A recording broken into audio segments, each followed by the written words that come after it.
Now, an in-depth look at the news and information shaping our community. This is Moose Talks with your host, Doug Craig, on Moose FM. Welcome to the show. Our coverage of local elections continues today with Peace River Regional District's Electoral Area C. The area contains the towns of Charlie Lake, it contains Baldonnel and the Old Fort, and incumbent Brad Sperling is running for a third term against challenger Suzanne Haab. So we're going to be talking to Brad in just a few minutes, but first we thought we'd speak to the challenger who's running for the directorship as well. We'll talk about with both of them about why they're running and what's important to them. So first up, we're joined now by Suzanne Haab, who joins us live in studio. Suzanne, thank you so much for coming to see us this morning. I appreciate it. Yeah, thank you for having me. You're very welcome. Well, let's start with why you're running. Why is this an important thing that you figured you should throw your hat into the ring in this election? Okay, well, I really think over the last 2 years we've seen the importance of having a voice in our local government, and this seemed like a good place for me to start. Mm-hmm. I do enjoy, the language, the process. Land use, I think, is very important to a community, maybe sometimes more important than we think or realize. And to act as a liaison between the community and the plan is important. You know, and I've lived here for 30 years. I've married into a third-generation farm family. So I have some rural roots, and I see the importance of our rural community, our agricultural community. I think, and I've raised 8 children in this city. So I actually am about to become a grandmother. So I'm wonderful. Excited about that. But I see a generational pull to this city. I see people staying. I think Fort St. John deserves people who will step into office who want to have a voice for the people of the community, who want to have a long-lasting impact here.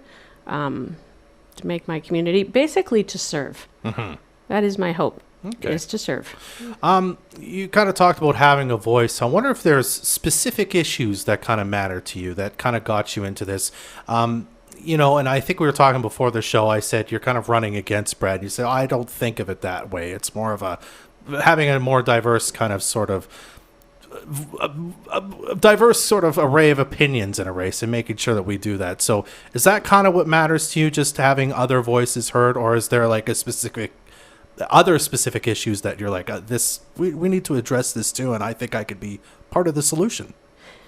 Yeah, I would say it's a combination. I have looked at some of the issues. I mean, I'll tell you, I married a farm boy, and he looks around at the noxious weeds going, Yeah. That is important to him. I cannot tell you how many times driving down the road, the invasive plant thing seems like a small thing, but it's huge in his heart as we watch our roads go to weed. And so, there are issues and connectivity. I couldn't attend a meeting on Zoom because my rural internet is so poor that I ended up having to drive to Dawson Creek to attend the meeting. That's an issue. That's important to me. And yes, I think fresh perspective and new perspective is good. These are elected positions that you want people coming in and out of to bring fresh perspective. They're elected. Otherwise, it would be a paid position that you stay in for until you retire.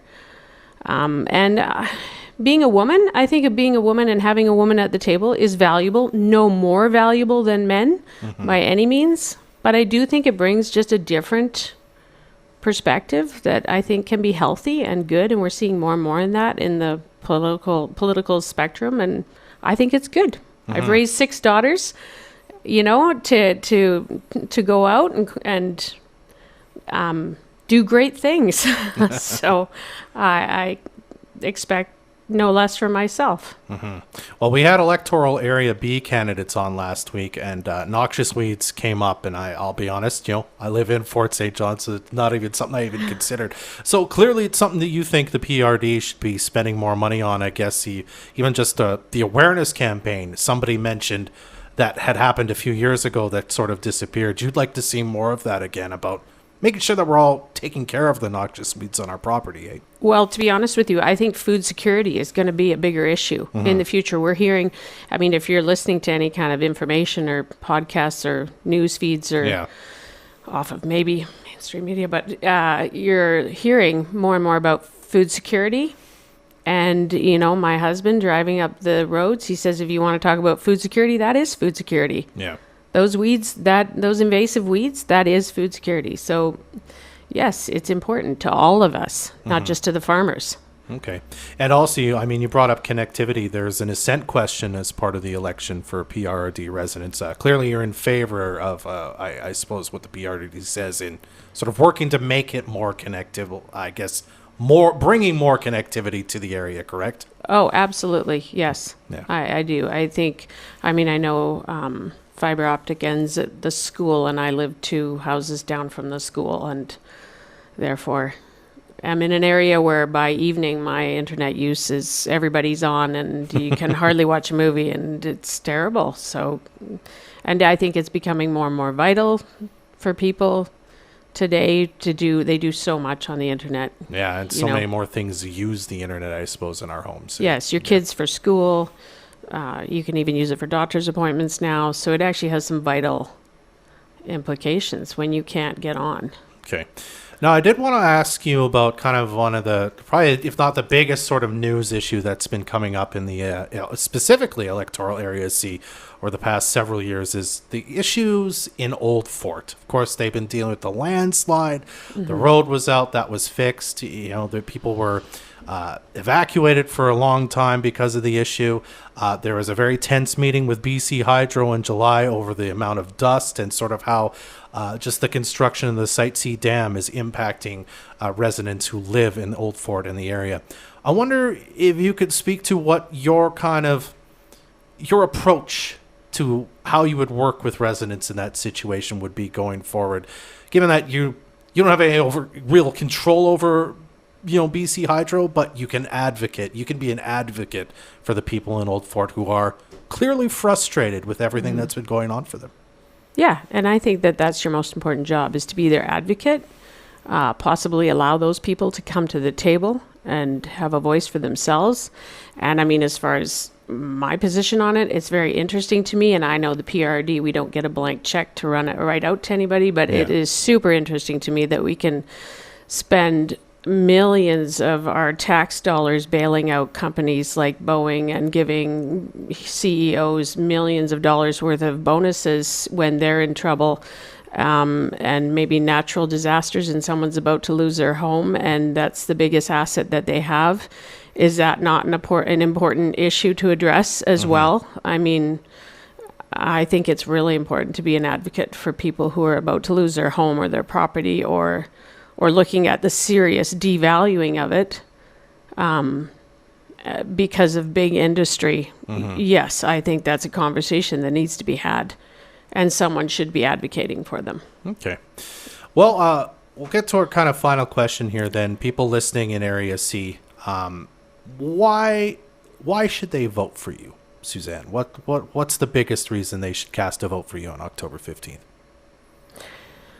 Well, anybody, and again, I say I'm not running against Brad Sperling. I have no issues with the workings of the PRRD, but if you are looking for a fresh perspective and a fresh voice, and someone who is absolutely committed to serving the community, I am an honest person, and I have investment in the community. My children are my most valuable asset, and they are invested into this community. So hopefully if you vote for me, I will then vote for you and, listen to your voice so that I can take that to government officials who are, in charge of lots of our policy that can change your life.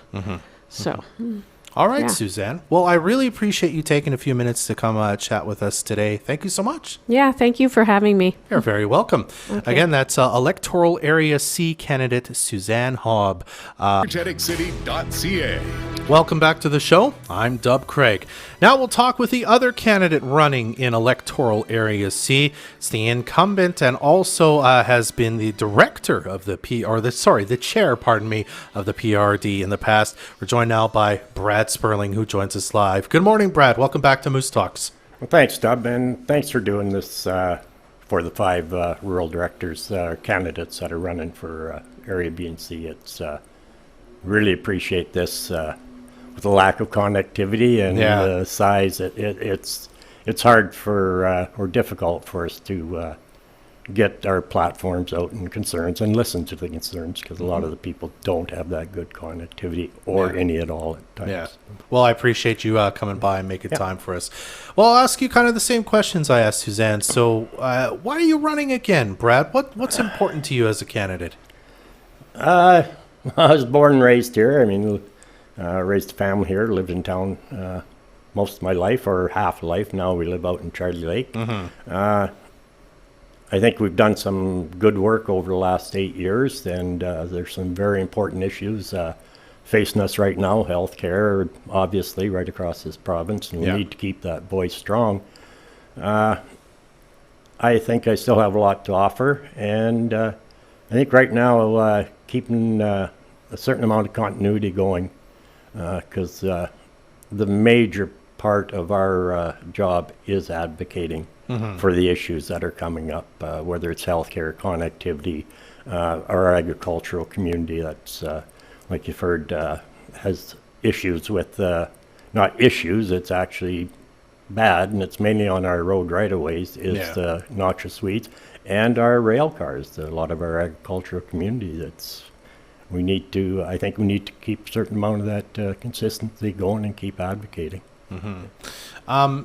It's interesting you bring up the noxious weeds because, again, and correct me if I'm wrong, there was a campaign for a while talking about. I remember, for example, there was a song that a couple people in Chetwynd got together and put together, talking about oxeye daisies, Kill the daisy. Yeah, but that sort of ended, several years ago, as far as I know. But what we heard last week too was people saying they thought this kind of campaign went away and they'd like to see more of it back again. So I wonder if you could just kind of comment on that. Yeah, it's, I mean, at that time, it was the oxeye daisy, but there's scentless chamomile. Foxtail is becoming rampant in this area.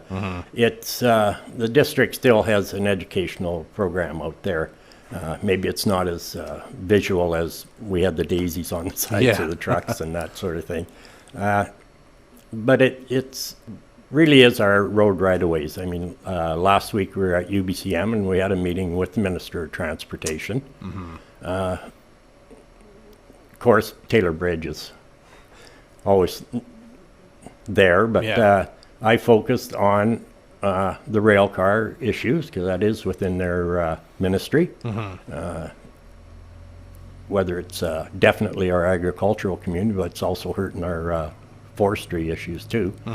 But the noxious weeds, and they need a more robust program for the noxious weeds and clearing the ditches. And they said, well, we got a program up there, and I said, well, not really. I said, you may look after or do a decent job on like the Alaska Highway or the Hart Highway and that. But I said, but we got between 2,000 and 3,000 kilometers of roads up in that area. Okay, That's where the weed problem is. It's in the right-of-ways. They need to pay more attention to that. It's just not driving through up the Alaska Highway and taking care of that part, which they do a decent job, but there's still issues along the highway too. They just don't fathom. So they said, well, okay, we'll look into it. But that's part of our job. We need to continue advocating for those people. I see. Yeah. So essentially, you would say the residents have been doing their part on this. It's the government and their land that they're ignoring. That's and right. It's allowing this to become rampant. Yeah, it is. It really is. I mean, if the residents look after their field, but your ditches are full of it, it's costing our agricultural community thousands of dollars, and it's just not good. They need to step up. I mean, connectivity also came up again today and came up last week. I know you and I have seen sort of a version of it during COVID when we were trying to do some interviews over the internet, and for whatever reason it didn't work great.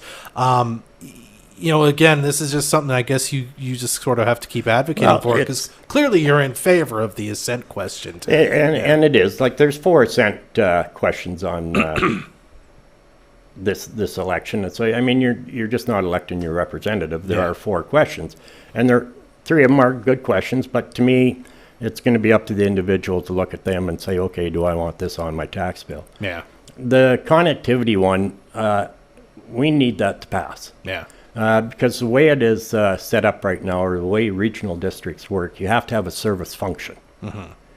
And the way they've set up all the grants, I mean, the millions of dollars that the governments are putting up, we can't apply for those grants or partner with telco companies or independent service providers without having that service function.